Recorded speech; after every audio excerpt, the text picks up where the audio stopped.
super exciting edition of Inside Media Weekly. I know, just start like Bang! that. Woo! Bang! And the countdown, one, go. Kevin Bastos. That's my name. You're here. Everybody's good and awake. I'm here. Justin. Take off my badge. Okay. Justin Pinto's here. Everybody's ready. I met him. We got enough of time to get ready. And let's look at the Otters. Yeah, not much going on though. If we were ready a little sooner, we could have had the Otters. There was an otter floating around. Now they've. Oh, there we go! I'm sure we'd cut off. For the record, you could just turn this on anytime you wanted. That's true. If you're watching the show online, you could just as easily watch the Otters also. What? I'm pretty sure we get this online, don't we? Now, what did we go through with this? We had what did we have before Otters on the live feed? We had the giraffe for a while. Giraffe was very short, though. Yeah, that was just when the giraffe was going to be born. That was not real short. If memory serves, Didn't we have there was a underwater long time of that. sharks or something? I thought We had something, underwater. and there was something we went to for like one day, and then the second day we went to, it was gone. Gone. Camera's gone. Sorry. we lost our funding. And I forgot the Monterey Bay Aquarium, by the way. I've reread the Leonard Nimoy autobiography about 20 times. I forgot Star Trek 4. A lot of Star Trek 4 is shot. I believe it's the Monterey Bay Aquarium. Don't know. So the big giant humpback whales are that was all CG. But Wow. And some of the greatest CG we've ever seen. so I open up the rundown, Uh-huh. and under which is worse, there's something written that I did not write. I think that's I did not know symptomatic of the early notification. I actually sent of, my- I did not know Earlier that was today. there. I have no. I read there was nothing there when I read. I went in afterward. I did not go back. So why don't you explain? Which is worse? Because it says being released against a movie that you know will fail against. Right. The question is, which is worse? Being released against a big budget film you know is going to dominate the box office, like Early Man was released against Black Panther, or Ferdinand released against Star Wars, or being released the week after, a la Game Night, and still getting crushed. Which is worse? Which is worse? Probably the second. Right? That was the first one you know you were going to get. You knew, I would have to say depends. I know it's not a very... Please go on. Well- I'm going to take the opposite Pinto position. Well, because I figure if it's a different genre, I'm assuming most of the times you're looking at a movie that's a different genre. There's that... I think you're probably better suited the week after of a franchise because people will rush out to see it first weekend, and then they might be less likely. They might be more open to seeing it. Whereas if you're going that first weekend, you're going to get crushed unless it's a like Deadpool against an animated film or something like that, where Sure. the kids are going to go see something. But I'm going with the released against a big film because the studio has no hope for you at all. They're going in saying, this stinks. This is tripe. This was a mistake. We wasted our money. So that is worse. Oh, yeah. Yeah, than getting railroaded the week after. At least with Game Night, they can say the #1 new movie. Something along those lines. Fake it up with the advertising. #1 comedy this Right. week when it's the only comedy out. Right. Well, who's deciding what's a comedy? Is it the people who pass out the Golden Globes? Because then, The Martian's the #1 comedy. True. You know. That made me so I mean, angry. you know. Ah. Because didn't the guy from Get Out win for Best Actor in a Comedy or something like that? Or wasn't he nominated? Wasn't Get Out a comedy? I liked Get Out. I'm not sure. I mean, I have an idea. I got a pretty good idea what the movie's about. I don't think comedy is where it will be filed in the store. Ever. Never. I'm just saying. Never. But That there's should really play not a role. There's not many I stores do anymore, believe though. Martian was more comedic than Get Out. I've seen them both now. I have Very seen impressed. neither. And You oft, should. I'm pretty sure it was Get Out this year. I could be totally wrong. Get Out was excellent. Martian was very Okay. good. The guy from Get Out is nominated for Best Actor at the He Academy was Awards. awesome. Film was awesome. Speaking of awesome, most people are going to expect we're going to talk about Black Panther nonstop. But, there's an even You bigger... might be right. We have not decided what we're going to talk about.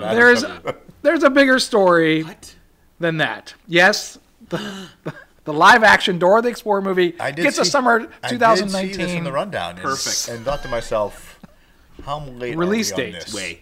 Yeah. Yeah. Even my 10-year-old, I believe, might be the last grade of kids who even has. Does your daughter have an interest? She in liked Dora? it, yeah. But I mean, I just feel like we're talking now a year and a half basically away. Yeah. You're gonna probably lose her. Yeah, second grade's gonna be tricky. Third graders are not gonna be like, "Did you see the new Dora movie?"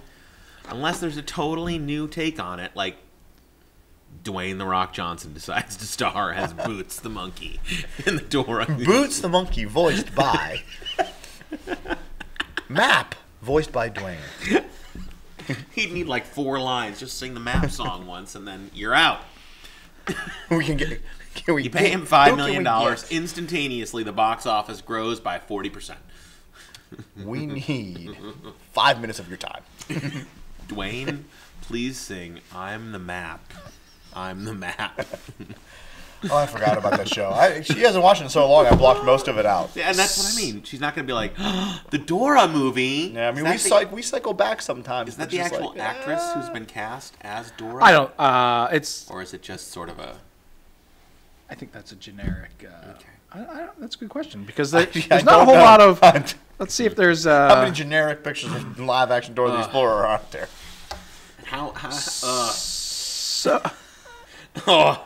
So you're talking about going up against a big movie, or so it's going to be released on August 2nd, 2019. So you do have a year and a half to get ready. I love when they pick the release date like that far. It's going up against, according to MovieWeb here, it's going up against an untitled event film from Warner Brothers. Which you don't know yet, but it is going to be situated between the previous week is going to be Universal's Fast and the Furious spin-off movie. Fast and the spin-off. And Paramount's new Terminator movie. That's and then the week getting released on August 9th for a reason.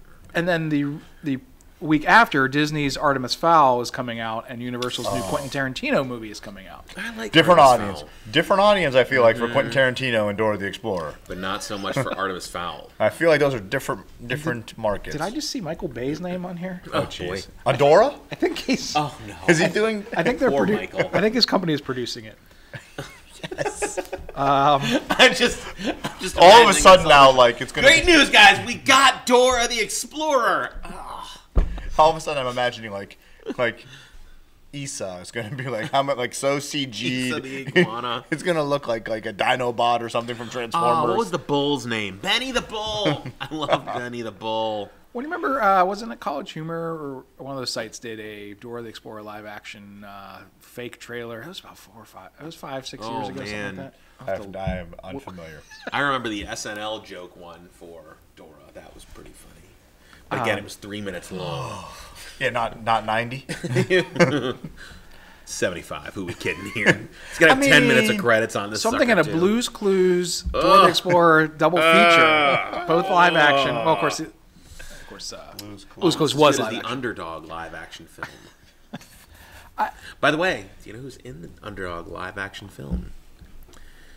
Your favorite Game of Thrones actor. There's total silence on the. Peter Dinklage. He plays Simon Bar Sinister.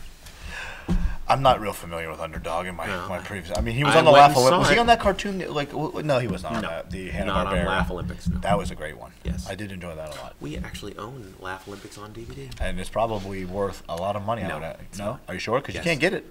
I think you might be surprised. Because they released a lot of those cartoons from the 80s and the 70s on DVD, and then they started we probably shouldn't. Yeah, we're not selling them anymore. You might be surprised. I will look. I'm going to investigate. I'm interested in getting rid of a lot of my stuff right now. Junk. So now what's interesting is Nicholas Stoller is going to be Are we really devoting more time to Dora the Explorer movie? Is writing it and directing it, apparently. Wow, he's double duty. He was the director of Forgetting Sarah Marshall, wrote and directed Get Him to the Greek, and then wrote The Muppets, the remake. The remake. But that wasn't what's his name? Is it John? What's his Jason name? Segel. Jason Segel was in the Muppets. Mm-hmm. Yes. Like he's the thread of all that. When it says he's a frequent creative partner of Jason Segel. Okay. I thought there had to be some connection. You don't go down that. By the way, the IMDb tagline already for the movie is a young explorer embarks on Let's try it again. A young explorer embarks on an adventure. Oh, it's clear now. Thank goodness. Isn't that That's. Oh, yeah, okay. So, Please, go. so there was some other movie came out. It's called Black Panther. I've seen it come now. out. I've seen it. You saw it? I saw it. You're part of the $108 million it made? I am. Did you see it in 3D? I did not. Last two movies I've seen are in 3D. It's just... That's the one... I don't buy the tickets. They just say, we got the tickets. You coming? Okay, I'll be there. 3D? Yes. 3D. Okay. Not only is it $14, now at times I'm going to be like, what is going on? Did not see it in 3D. Was it? And? I liked it. Liked it a lot. I wasn't... it wasn't my favorite movie I've ever seen, but it was pretty darn good. I don't think any MCU movie would be your favorite movie you've ever seen. No. Maybe. Favorite movie you've ever seen? Ever seen? No, probably not. Okay. No. I mean, maybe one might make like... Top 10, yeah. Yeah, like something you would really want to watch over and over again. So, we talked last week about a few of the records that were broken. Yes. Well, of course, it continues to do really well. It's the fourth film ever to deliver over $100 million on its second weekend. And it is the second fastest to hit 400 million behind Jurassic World. Remember when it used to make a big deal if the movie grossed $100 million? Like, if the movie just made $100 million, period, it was, like, in the top, 20 movies of all time. It's the fifth highest grossing title domestically in the Marvel Cinematic Universe. And it's very quickly going to pass Captain America. But what... it's excellent. It's excellent. Let's see where it's going to fall. It's say basically going to come into... Probably will come to number 2 eventually here because... I mean, it might get to number 1. I mean, it might. I doubt it. I mean, it's already made $300-some million in 2 weeks. I would not doubt it. And so, it's going to have repeat views because it's so different than the other. Like you go see Marvel Infinity Wars, it's going to be like any Avenger. It's going to be, I saw Avengers. It's you know what I mean? I don't know, but this one is like unique. It's like unique story. It's a unique. I mean, it's like you can't watch anything like it at your house. You can't be like, I'm going to watch instead. You know what I mean? I like the fact that it was in the Marvel universe, but not in it at all. There was, outside of those brief flashbacks, there was no trip to New York City. There was no going to visit the Avengers somewhere. There was no the whole story was, yeah. It was all outside of that. Well, there was times out in the real world at different places, but never trying to deliberately like Black Panther. We need you at please show up. We need you at Stark Industries. Cameo here there. No, there was a cameo, but... Well, yeah, but it wasn't. Was it the one? Was it the only? I don't know. Probably. So that was an interesting article. I actually didn't necessarily agree with a lot of what they were saying, but but I thought it would bring up interesting discussion. Cinema Blend talks about how Black Panther's success could affect Marvel Studios' strategy going forward. So a couple of things I wanted to ask your opinions on. Obviously, Iron Man was a huge success, perhaps even unexpectedly so, how big it was. Because again, most people coming into the average person prior to these movies would have known only a few Marvel characters, which would have been Spider-Man, Hulk, Wonder Woman, ones that necessarily have been the most successful outside of Wonder Woman. Well, I honestly thought, and I keep thinking this now, the thing that amazes me about Iron Man's success is how they've left the most compelling comic story, that of his alcoholism, giving up and coming back again, so far outside of that. And I thought, again, Downey Jr. facing problems with real substance abuse and addiction would have been the perfect vehicle for that. But really, outside of little tips to the cap or, drunken moment or two, they really didn't touch into that. I think like what makes a good comic book story and what makes a good movie are two very different things. Absolutely. I don't think like where that is a huge deal in the comic book world at the time and what that storyline and everything that it was. I've never read it, but I've never read it and I know about it.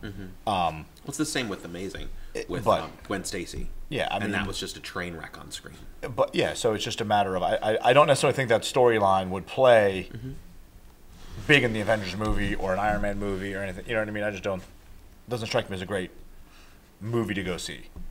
And And they change a lot of the stuff anyways. Like, I mean, the movies and the comic books are like, might as well be two different worlds, except for they have the same name of characters. What I think is interesting, though, about... So when Iron Man came out and the Marvel Cinematic Universe started becoming a thing, the expectation was that this was all leading up, that all people wanted was to see all the characters together, and that the standalone stories were just kind of building up to this apex that was going to be the Avengers, these giant battles and that sort of thing.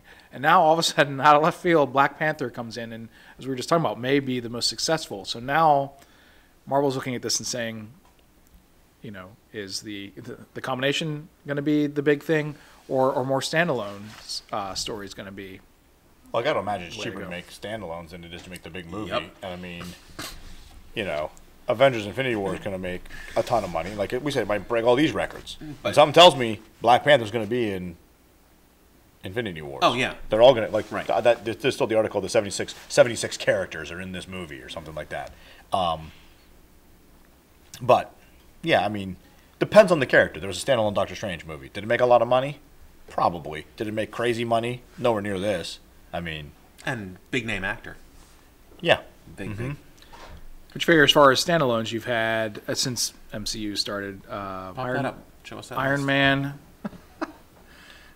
You think that's easy, don't you? I do. Put one of us in charge of that, but we'll just talk.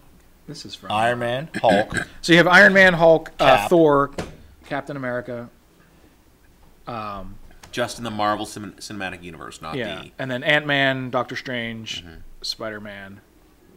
Has really been the... Spider-Man now in the Marvel Cinematic Universe, or only... Technically, Homecoming is. I mean... Yeah. Not the others, They don't get credit for the... No, because it's a Sony studio, not a Marvel, not an MCU studio, right? Well, I come back to the thing that I keep coming back to. It's got to be good first. That's the way it makes a boatload of money. But the second part of it is telling a story that audiences wanted to hear. Like, I saw this thing online talking about, oh, you really like Black Panther and having, African-American heroes. How about all of these other African-American heroes, and which one's your favorite? And it went through this sort of clips-orama kind of thing. And they showed a couple of bigger name heroes, or heroes that exist, Luke Cage, for example. And then they showed a couple I was like, wow, you're including this? Shame on you. Like Damon Wayans' Blank Man and MC Hammer from the MC Hammer cartoon. Is he a superhero? Look it up. Or don't, because it's probably terrible. But even like Shaquille O'Neal as... Kazam? Yes. Oh, no, Steel. Steel. Is Kazam the movie that doesn't exist with Sinbad? Is that the movie that people say they saw that doesn't exist? No. Is that Shazam? I don't know what that is, but Kazam is a real movie where he was a genie in it. Steel, though, was an African-American Superman sort of spin-off character in the DC universe. But again, these were tremendous failures or big jokes or didn't know anything about it. This is an empowered character, and from my, head of the curve kind of thing, one of my favorite Marvel Universe characters. I can still remember picking up the Chris Priest run and thinking, this is brilliant. I mean, this stuff is amazing stuff. So, but he's been around since, late 1960s? Yeah, 66 or something like that. In Fantastic Four. He was a King Kirby creation at that time, and then under that blaxploitation line of because Ryan said he hasn't seen it. He's like, I don't know anything about it. I said, they give you like a 3-minute intro. You'll know everything you need to know. Yep. You'll be good to go. It is. Yeah, well, everything I've been saying, the trailers have looked a little confusing to me. The Avengers trailers, for as many characters as there are, it's pretty straightforward. There's a big danger's coming. We all need to get together and we got a lot of good guys. But there's one big bad guy, and he's gonna have some cronies too, and we're all gonna just beat. Which I find odd because it's they're gonna destroy everything, which is the whole premise of what was it, Civil War? Like the whole premise was you guys destroyed all this stuff. Now we had to have a movie talking about it. Now the next movie, more stuff. Probably gonna go breaking it up. So as as we look back, we mentioned it was all standalones in the beginning: Iron Man, Hulk, Iron Man 2, Thor, Captain America, which was leading up to the Avengers. The first Avengers was really, really interesting. Very good. It hadn't been done. Like bring them all together. And bold in a couple of ways, replacing your original Hulk. But a great great new choice of that new character. And I didn't particularly despise Norton's portrayal of Hulk. I despised the movie more than I hated him. I find it odd that they also keep claiming it. I feel like, you know what I mean? I always think to myself, like, I can't believe that is actually not the Ang Lee in one. Well, no. That one's painful. But again, looking at these Phase 2 ones, going in there, I thought, oh, Guardians of the Galaxy, what a tremendous misstep, tremendous failure. Ant-Man. Ant-Man, I thought was going to be a disaster. And those 1, 2, 3, 4, 5, 6, I think those are my favorite two. I would say Guardians is top, and Ant-Man maybe second, although Winter Soldier's pretty good. Winter Soldier's really good. Yeah. Of those, I put those three at the top, and then Iron Man 3, Thor Dark World, and Age of Ultron at the bottom. And then, of course, Phase 3, we still have... I feel there should be a Phase 4. That's a lot of movies for Phase 3. We still have 4 more movies. Well, and there's discussion about whether or not they're just going to get rid of the phases now that... that was one of the discussions. They're selling box sets, But we still have Infinity War, Ant-Man and the Wasp, Captain Marvel, and then whatever the second Infinity War is going to be called. I'm starting to wonder if Black Panther might beat out Infinity War. I mean, it depends on how big it gets. I need to see how big does it get, like in 4 weeks from now. Well, again, this week there's not much competing against it. I think it isn't until the 9th that there's something really big. The longer it keeps putting up huge weekends, like if it does 50, 60 million again this weekend, it's still a lot of money. Oh yeah, it's a huge number. I mean, what's the biggest third weekend ever? You know what I mean? I'm sure there's a box office mojo. We don't need the answer. That's more of a rhetorical question. But I mean, like the fact that it made 100 and did it get 108? 108. $108 million in the second weekend. So looking ahead at the schedule, so Infinity War is kind of by itself, of course, Rightfully. May 4th. And then May 11th, we've got Breaking In and Life of the Party. And then the following week is going to be Book Club, Show Dogs, but then Deadpool 2. And then, of course, the Han Solo movies the following week. So it's going to take It's going to be a rough summer. Again. But so Mace, I hate when the movies come. I like the movies come out in June I because I feel like in June June I have time. Well, we're May. so stinking busy still in May. I feel like most of May, for the most part, is just moving paper. Yeah, give me something, give me back. So Black Panther, and you guys kind of hit on this. There's a couple other things they were talking about in the article was, Black Panther, of course, being fronted by an African American. You had minority characters, you had minority cast and crew. Director, right? The director was, talking about kind of breaking the glass ceiling on some of these things. And Marvel's been starting to hire more. But I also like how they didn't cast it exclusively. I mean, they could have cast all white villains. They didn't. They could have cast all black villains. They didn't. And I got to say, I was a little surprised at the use of Claw in the film. I thought, I'm going to go out. He may have been my favorite part of that film. He was really good. I thought he was great. The people, well, I don't want to say much. We'll have to talk later. We don't want to destroy it for everybody, but I thought, he was great. And the interpretation of him was really good. And Claw seems to be... not Black Panther's primary villain, but a part of so many Black Panther stories, and in that sort of range there. And he seemed like a different man to me. Like he did physical work to make himself bulk up and look like a new guy for that film. And I love the fact that I recognized him as an actor, not just as a physical CG property that transfers over into other stuff. I thought, this is spectacular stuff. And one other thing they talked about, and this kind of has been a complaint of mine with Star Wars, has been this article was complimenting them that they're expanding the universe finally. It's getting off of Earth and going other places. And Star Wars feels like we see the same ships and we see the same kind of stuff. And I know there was mention in Thor and stuff like that of beyond what's going on Earth, but it just seems like once you open the universe up, then I imagine there's a lot of. Well, I mean, I think the Star Wars universe is bigger, technically. I mean, what we've seen in movies and what there actually is two different things. I mean, sure. What is this expanded universe or whatever the new trilogy that's supposed to have nothing to do with what we've seen before going to be? Right. I mean, the Marvel universe, it's big, but we've kind of seen most. I mean, we've got Well, there's some minor characters, European characters and Russian characters and I was just talking about Asian space. I mean, we've kind of gotten to the infinity. We're getting into the cosmic thing. Right. Guardians of the Galaxy. Right. We know we got Guardians Adam. covers the space one, and Thor covers the sort of godlike mystical. But they're all even crossing over. Like Thor was like basically in space, Right. in Ragnarok and things like that. So they're all converging. They're all coming back to converge again. I don't know. We think. It's still weird to me, being the old time comic book guy, that the X-Men is sort of tangential to the whole thing still, and I really hope, because there are some brilliant stories in there, and they've fumbled the ball a little bit, but this, I think Deadpool was really good again, and for the most part, the X-Men stories have been really good, and Logan was brilliant out there. So that sort of parallel to the side Star Wars universe that was really surging initially, and then sort of died down. Isn't I mean, the X-Men universe and Avengers universe has been pretty separate for the most part in comic books.